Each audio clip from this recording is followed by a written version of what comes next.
Speaker Alvarez, thank you very much for granting us this interview. Can we begin with this? What are you looking forward to in the President's State of the Nation address? Well, maybe enumeration of the achievements of the Duterte administration for the past year, and then maybe a mention of the bills signed into law that affects directly the lives of ordinary citizens. Like, for instance, Free Irrigation Act, free education, college education in public schools.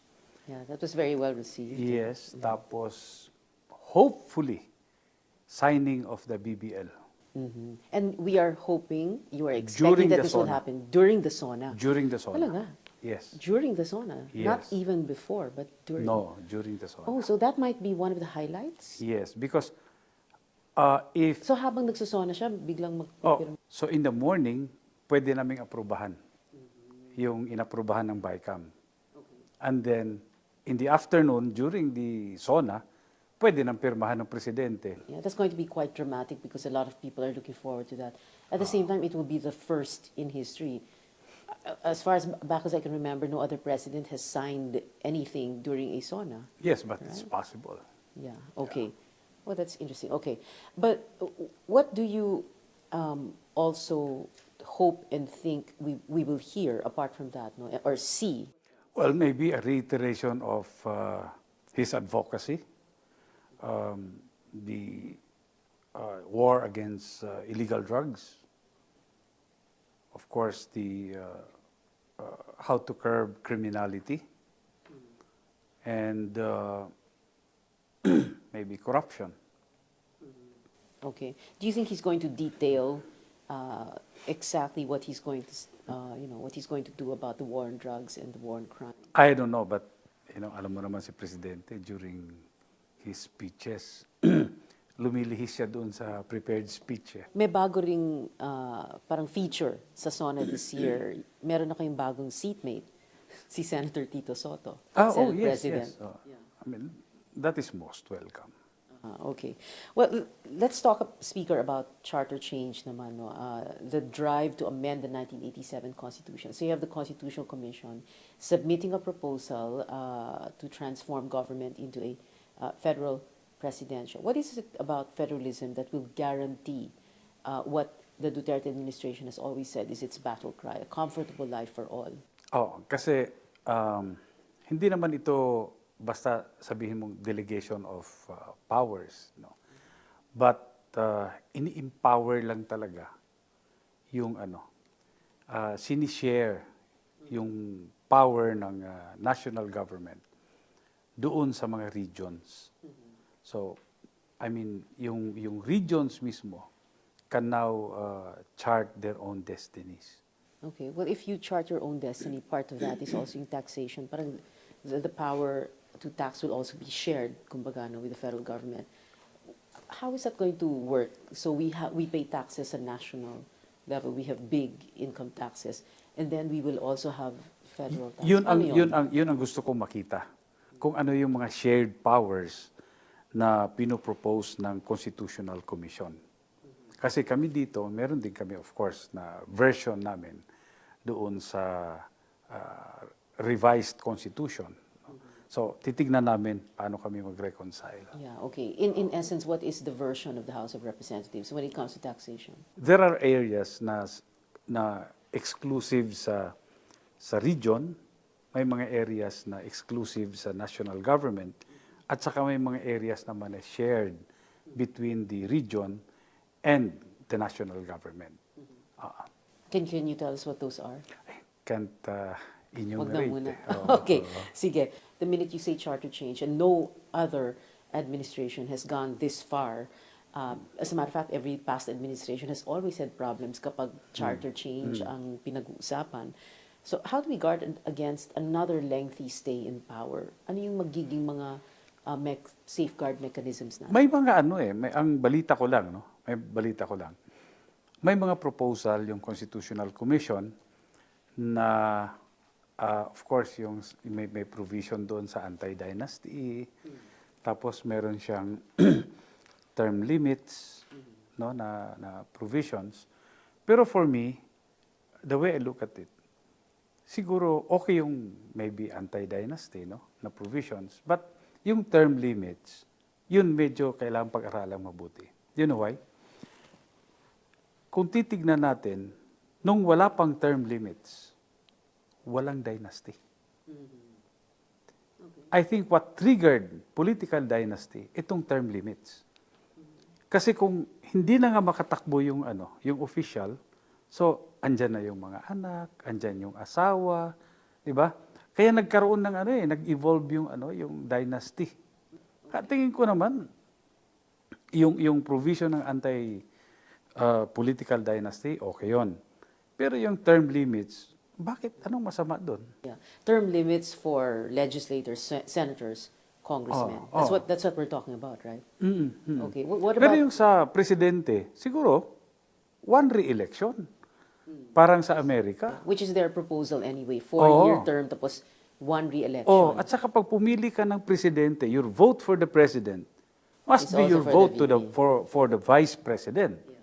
Kung parliamentary presidential ka.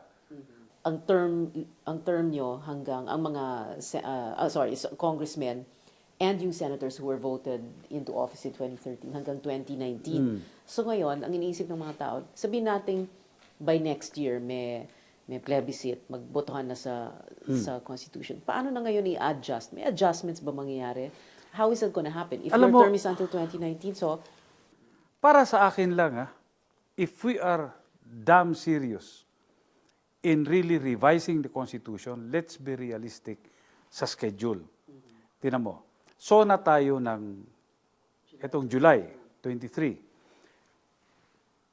Ibibigay sa amin yung NEP, National Expenditure Program, for next year. So kailangan namin bigyan ng ng oras yan.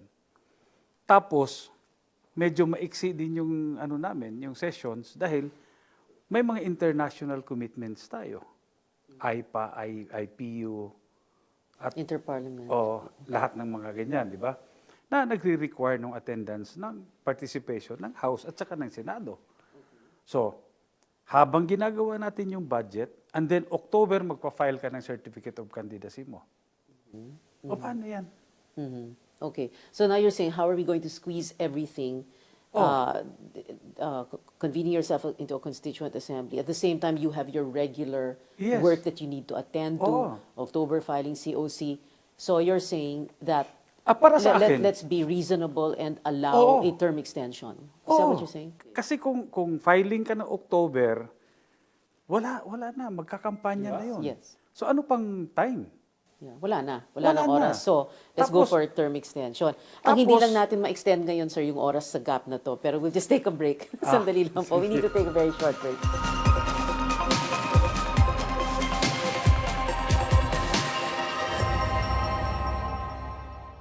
All right, Speaker Alvarez, let's pick up from where we left off. You are arguing for, or you are advocating for a term extension for senators and congressmen, precisely because you need to attend to this amending the charter. Oo, kasi if that is the priority, so let's be realistic with the schedule. Diba? January, gagawin yan, and then may requirement ng massive information campaign, di ba? So gagawin natin yan to educate the people who will be voting for the plebiscite. So, pagkatapos aprubahan niya ng mga tao, let's say na-approve, then still you need a transition government. So ang proposal ko dyan is, dapat yung election, 2022. Sabay-sabay lahat yan. So term extension, you're saying no elections in 2019. Sabi mo Yun ang 2022. yun ang iniisip pinaka-practical. mo. Oo. Okay. Diba? When we also talk about term extension, people are also thinking of the term of the incumbent president and Hindi vice kasama president. yun. Kasi mag-expire naman ang presidente at vice president sa 2022. So doon mag-election tayo, sabay-sabay. Lahat. Okay. So when pagdating, kasi ang mangyayari, hindi po ba yung CONCOM magsasabit kay Presidente, si Presidente, dadalhin naman niya sa Congress itong proposal. When that happens, you convene as a constituent assembly. Yes. And when you do that, you will be convening separately, jointly. Ganito kasi yan, Pia. When Congress convenes into a constituent assembly, magkakaroon ng panibagong life. Apart from our term as congressmen, senators. Para kang nag-elect ng CONCON, di ba? Constitutional Convention delegates, di ba? So magkakaroon ka ng panibagong buhay. Oh, kasi constituent assembly ka na eh. Hindi ito yung Yeah, but you will still be senators and congressmen functioning as the House and the Senate. As parang delegates. Yeah. In the past, when you convened jointly, for example, to extend martial law in Mindanao, malaking away pa yung do we vote separately, do we vote jointly. So this time, ano yung mangyayari? Vote jointly, separately? Ang nakalagay lang, kahit nabasahin nyo yung provision, may required number of votes. 3/4 of all its members, of all Congress members, no? So pag sinabi mong of all its members, so it refers to Congress as a whole, di ba? Both houses yan. Oo. Yung nag-i-espouse ng voting separately, siyempre sasabihin nila, pag sinabing of all its members, individual, no? May House, may Senate, di ba? So, gray area 'yon sa ating saligang batas. Okay. Alright. Pero para sa akin naman, mas maganda na yung mag-usap yung dalawang both houses para wala nang Yeah. Well, last time you ended up voting jointly, but wala yeah. namang problema. Okay. Let's move on, sir. Peace and order, no? In the first week of July, we had 2 mayors killed, 1 day apart. The mayor of Tanawan, Batangas on a Monday. On Tuesday, the following day, the mayor of Janotino in Nueva Ecija.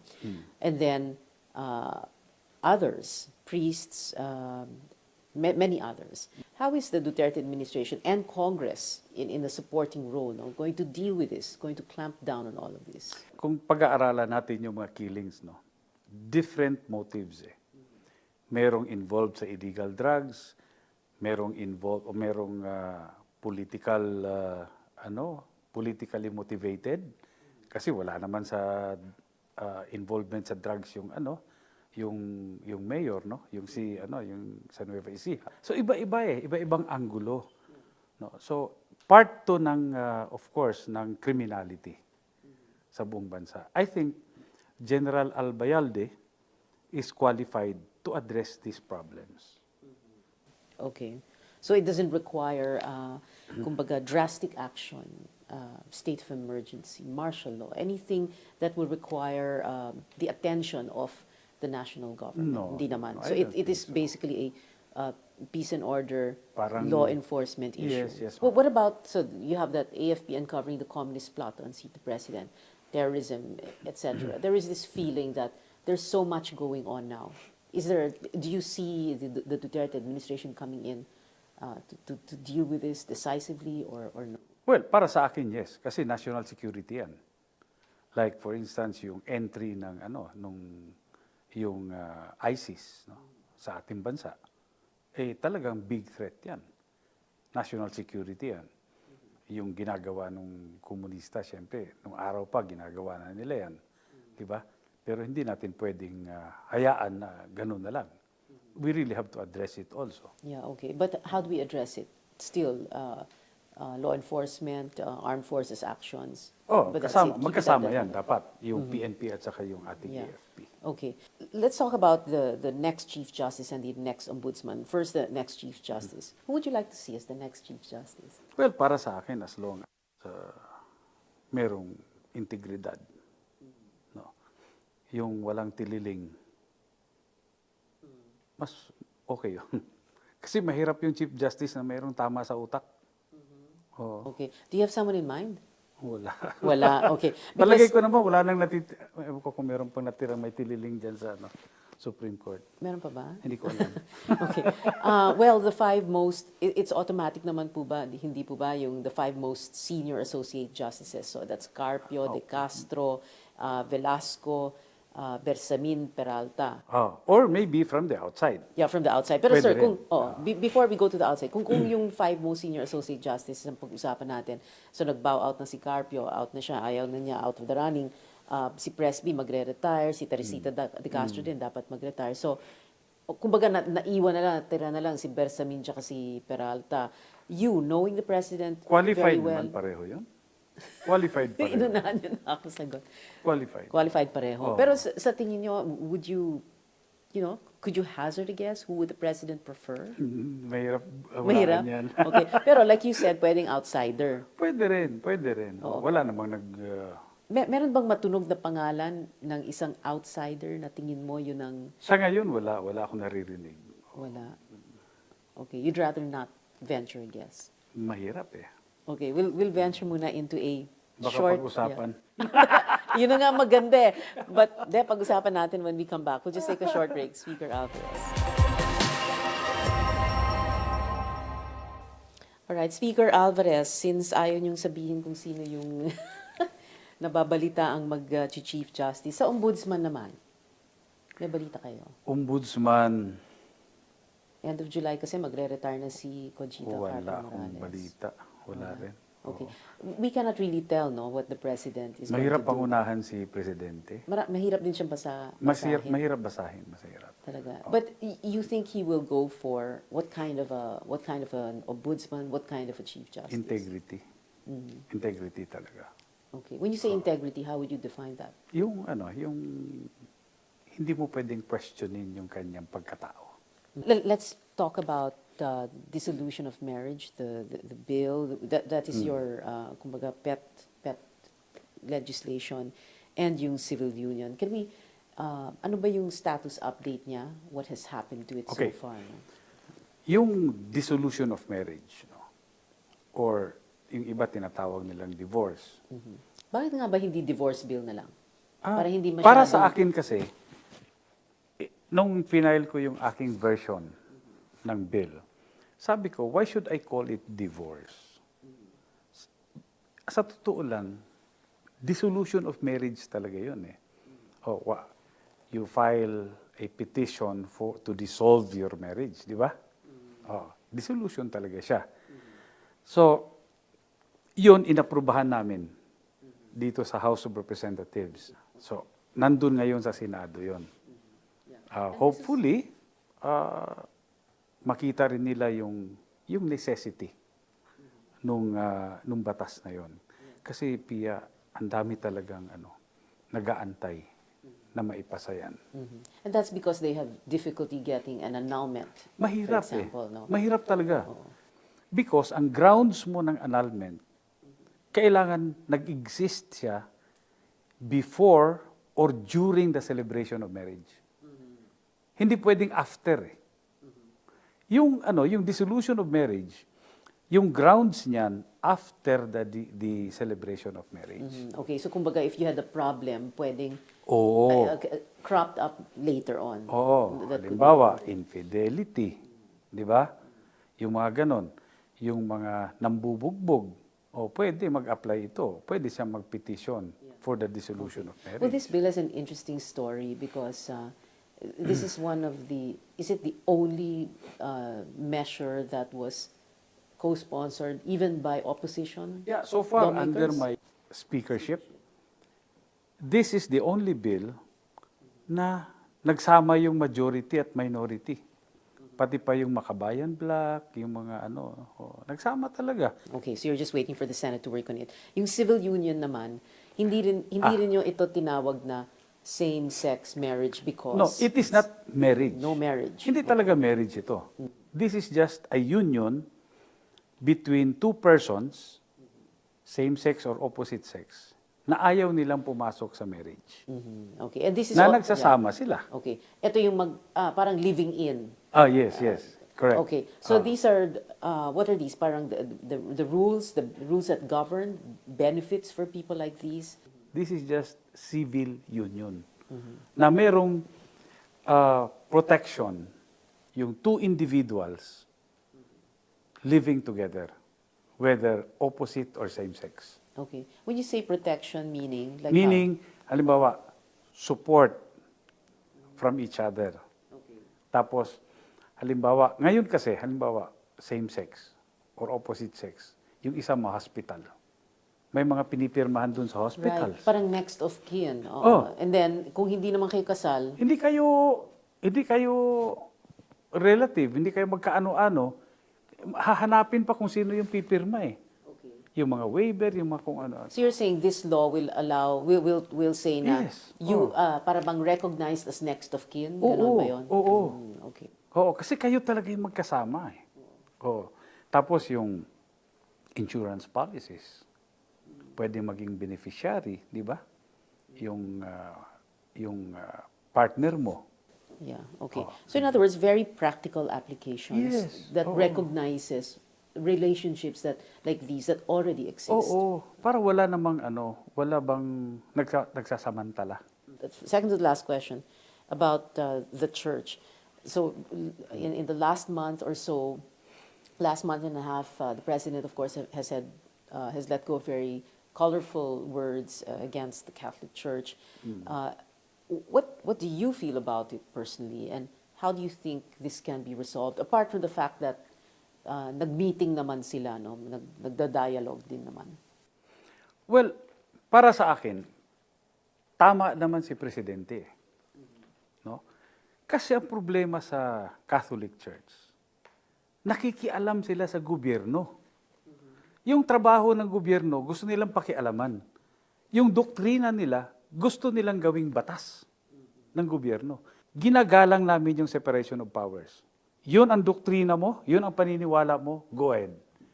Pero, preach that doon sa mga membro mo. Hindi lang Katoliko ang relihiyon sa buong bansa. Dapat igalang nila yung trabaho ng gobyerno. Huwag nilang pakikialaman. Yeah. And is that why the president can let go of all those very colorful words? Yeah, I think so. Oh. Okay. All right.